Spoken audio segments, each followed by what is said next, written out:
नमस्कार दोस्तों, मैं विनय दुबे मुंबई से। आज से अंड भक्तों का नाम लवड़ासुर होगा।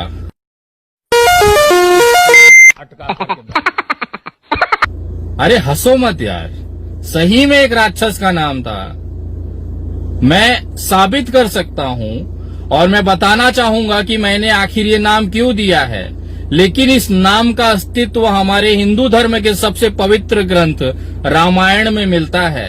ले चलता हूँ सीधा रामायण काल में, ताकि उन लोगों को जिनको पिछवाड़े मिर्ची लग रही है, अपने ग्रंथों का और अपने संतों का जानकारी नहीं है, उनको दिखाना चाहता हूँ कि आखिर लवड़ासुर कौन था। लवणासुर? लवणासुर कौन?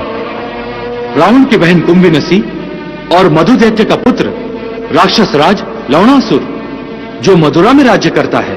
लवणासुर? सेनापति, क्या लवणासुर अभी बाकी है?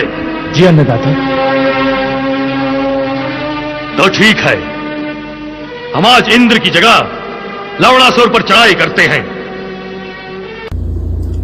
मैं हिंदू धर्म से आता हूँ, ब्राह्मण हूँ, जिसकी वजह से मुझे अपने ग्रंथों की थोड़ी बहुत नॉलेज है। उसी में से एक किरदार उठाकर मैंने लवड़ासुर नामक राक्षस का नाम इन अंड भक्तों को दिया है, क्योंकि ये भड़वे और भोसड़ी वाले आज लवड़ासुर का ही काम कर रहे हैं। जिस तरह से पुराने समय में लवड़ासुर राक्षस जनता का खून चूसा करते थे, आज वही काम भारतीय जनता पार्टी के ये भड़वे अंड भक्त कर रहे हैं। तो बुरा न मानिए, आप उसी के किरदार के हैं, इसी के लिए आपको वो नाम दिया गया है। इसके उपलक्ष्य में आप मुझे गालियां दे सकते हैं, क्योंकि मैं आपकी लेते रहूंगा और आप इसी तरह बिलबिलाते रहेंगे। आज का विषय थोड़ा अलग है। मैं आपको उस तरफ ले जाना चाहता हूं जहां पे इन भोसड़ी वाले और भड़वे भारतीय जनता पार्टी के कार्यकर्ताओं का दोगलापन मैं आपको दिखाना चाहूंगा। मैंने अडानी की कंपनी का स्टिंग ऑपरेशन किया, मुझ पे 5 करोड़ की मानहानि हो गई। ये लोग सोशल मीडिया पर मुझे ट्रोल कर रहे थे, कह रहे थे कि एक भारतीय अगर आगे बढ़ रहा है तो दिक्कत क्या है। मैंने उनसे पूछा कि साले तुम निष्ठा और पराकाष्ठा की बात कब से करने लग गए? जिसका जमीर मर चुका होगा वो कार्यकर्ता मुझसे निष्ठा और भारतीयता की बात करेगा, जो खुद चाइना के तलवे चाट रहे हो, और आप देश हित और जनता की बात करोगे। मैं आज कुछ तथ्य लेके आया हूं, कुछ सबूत लेके आया हूं। पहले मैं दिखाना चाहता हूं जिस तरह से चाइना ने हमारे गलवान घाटी में 20 शहीद हमारे जो जवान थे उनको शहीद कर दिया, उनकी हत्याएं कर दी। उसके बावजूद ये बेशर्म सरकार को शर्म न आई। उन्होंने माना सबके सामने कि चाइना की तरफ से कोई वारदात नहीं हुई है, और उसके बाद लगातार बाइकॉट चाइना का ट्रेंड चलता रहा। मैं आपको कुछ दिखाना चाहता हूं भारतीय जनता पार्टी का दोगला चरित्र, कि किस तरह से ये दोगले हैं, भड़वे हैं, और केवल 2 पैसे के फायदे के लिए ये किसी का भी मुंह में लेके चूसने लगेंगे, जैसे चूसा जा रहा है। जनता को दिखाना भी है कि हम चाइना से नफरत करते हैं, लेकिन चाइना के फेंके हुए टुकड़े को, हड्डियों को चूसना भी जरूरी है। मैं आज आपको उनका असली चेहरा दिखाना चाहता हूं। पहले देखिए भारतीय जनता पार्टी वाले चाइना का बहिष्कार किस तरह से कर रहे हैं। अपने अपने घरों में, परिवारों में और अपने व्यक्तिगत तौर पर हम चीन की बनी सभी वस्तुओं का परित्याग करें। चीन की बनी किसी चीज का इस्तेमाल नहीं करेंगे। यह सबसे बड़ा प्रहार होगा चीन पर, क्योंकि जब आर्थिक दृष्टि से चीन की रीढ़ की हड्डी को हम तोड़ेंगे, यही चीन कटोरा लेके दुनिया भारत के सामने खड़ा होगा कि मेरे इस कटोरे में कुछ दाल, कुछ चावल, कुछ राशन डाल दो कि मैं अपने लोगों को खिलाऊं। घुटनों के बल इस चीन को अगर हमने लाना है तो हम सबको संकल्प करना। भारत माता की जय। बिकेगा नहीं बिकेगा, चाइना का सामान नहीं बिकेगा। चाइना हाय हाय, चाइना हाय हाय, चाइना हाय हाय, चाइना हाय हाय, चाइना हाय हाय, चाइना। जहाँ जहाँ पर हम बैठें, जहाँ जहाँ पर हम जाएं, वहाँ वहाँ पर ये चीज़ को हम दोहराएं कि चाइनीज़ का बना हुआ सामान और चाइनीज़ गुड्स, चाइनीज़ ऐप्स ये इस्तेमाल हम ना करें। यही मैं समझता हूँ सही श्रद्धांजलि। 20 जवानों की शहादत के बाद इनके मुंह पे शर्म ना आई, ये बाइकआउट चाइना करने लग गए और देश में दिखाने लगे कि हम सबसे बड़े देशभक्त हैं। इन भोसड़ी वालों का जिस फोन पर ये बाइकआउट लिखते हैं वो फोन तक चाइना का होता है और ये दूसरों को देशभक्ति का सर्टिफिकेट बांटेंगे। जिस देश के जवानों की शहादत चाइना नाम के एक दुश्मन के साथ हुई है, हमारी ही धरती पर घुस के हमारे जवानों को शहीद किया गया, मारा गया, उसी चाइना के तलवे चाटती ये सरकार है। उसका जीता जागता सबूत मैं आपको आज देने जा रहा हूं और पूछना चाहूंगा उन तमाम अंधभक्तों को कि भोसड़ी वालों एक बात बताओ, किस दोगलेपन की, मतलब दोगलेपन की भी तुम एकदम किंग हो, बादशाह हो, तुमसे बड़ा दोगला इस धरती पे नहीं होगा। क्योंकि एक तरफ आप दिखाते हो कि हम चाइना का बहिष्कार कर रहे हैं, उसी दूसरी तरफ तुम्हारी सरकार, नरेंद्र मोदी जी की सरकार और खास तौर पर उत्तर प्रदेश के योगी जी की सरकार, जो कट्टर अपने देश के प्रति समर्पित हैं, अपने जवानों के प्रति समर्पित हैं, वही सरकार उठाकर एक सरकारी ठेका चाइना कंपनी को अभी अभी दे देती है।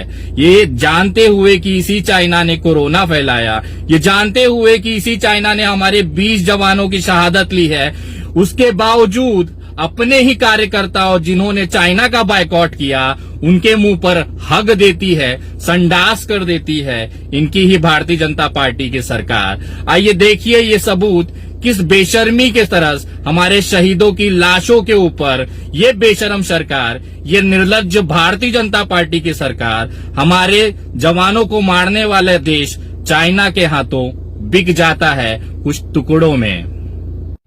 चीनी कंपनी को मिला Delhi Meerut rapid rail project. Twitter पर चली बॉयकॉट चाइना की मुहिम। ट्विटर यूजर्स ने पूछा, अब कहां गया आत्मनिर्भर भारत अभियान। Delhi Meerut rapid rail project के लिए अशोकनगर और साहिबाबाद के बीच करीब 5.5 किलोमीटर लंबे बनने जा रहे अंडरग्राउंड स्ट्रेच का ठेका national capital region transport corporation यानी एनसीआरटीसी ने एक चाइनीज कंपनी को फिर से दे दिया है। इस चीनी कंपनी का नाम है Shanghai tunnel engineering company limited, जिसने प्रोजेक्ट के लिए सबसे कम बोली लगाई थी। एनसीआरटीसी ने इस प्रोजेक्ट के लिए नवंबर 2019 में बोलियां मंगवाई थी, जिसमें 5 कंपनियों ने हिस्सा लिया था। इसमें चीनी कंपनी एसटीईसी ने सबसे कम 1126 करोड़ रुपए की बोली लगाई। भारतीय कंपनी लार्सन एंड टॉब्रो ने 1170 करोड़ रुपए की बोली लगाई। एक और भारतीय कंपनी टाटा प्रोजेक्ट्स और एसकेईसी के जेवी ने 1346 करोड़ रुपए की बोली लगाई। चीन की Shanghai tunnel engineering company limited सबसे कम रकम की बोली लगाने वाली कंपनी बनी और अब ये दिल्ली मेरठ आरआरटीएस कॉरिडोर में न्यू अशोकनगर से साहिबाबाद के बीच 5.6 किलोमीटर तक अंडरग्राउंड सेक्शन का निर्माण करेगी। इस खबर के सामने आने के बाद से ट्विटर पर #बॉयकॉट चाइना ट्रेंड करने लगा है और सोशल मीडिया यूजर्स प्रधानमंत्री मोदी के आत्मनिर्भर भारत अभियान पर सवाल खड़े करने लगे हैं।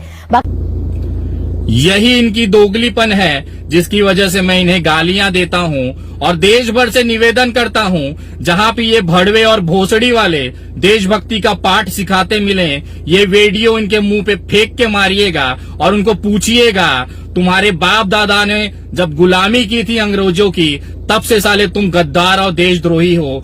जिस भारतीय जनता पार्टी के कार्यकर्ताओं ने आजादी के 60 साल तक अपने कार्यालयों पर भारतीय तिरंगा नहीं फहराया, वो भोसड़ी वाले दूसरों को देशभक्ति और देशद्रोही का पाठ सिखाएंगे। मैं पूछना चाहता हूं तमाम भारतीय जनता पार्टी के कार्यकर्ताओं से, अगर अभी भी थोड़ी सी शर्म बची होगी तो पूछना अपनी सरकार से कि 20 जवानों की लाशों पर आप इतने बेशरम होकर ये ठेका चाइनीज कंपनी को कैसे दे सकते हो।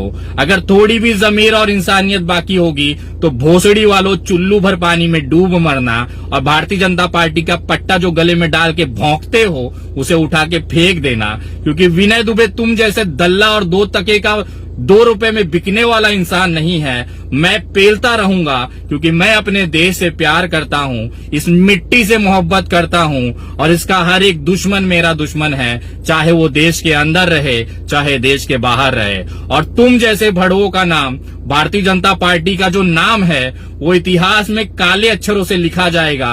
अंग्रेजों की दलाली से लेकर स्वतंत्र भारत की एक एक चीज बेचने और देश से गद्दारी करने वाले तुम जैसे भड़वों का नाम लिखा जाएगा और हमेशा याद किया जाएगा, और एक नई गाली लवड़ासुर तुम्हारे लिए दी जाएगी। और आपको मैं निवेदन करूंगा तमाम उस वीडियो देखने वालों को कि जहां पे भी ये भोसड़ी वाले और भड़वे दिखे, चाहे उनकी पोस्ट हो चाहे कमेंट हो, वहां पे जरूर लिखें तुम सारे लवड़ासुर हो।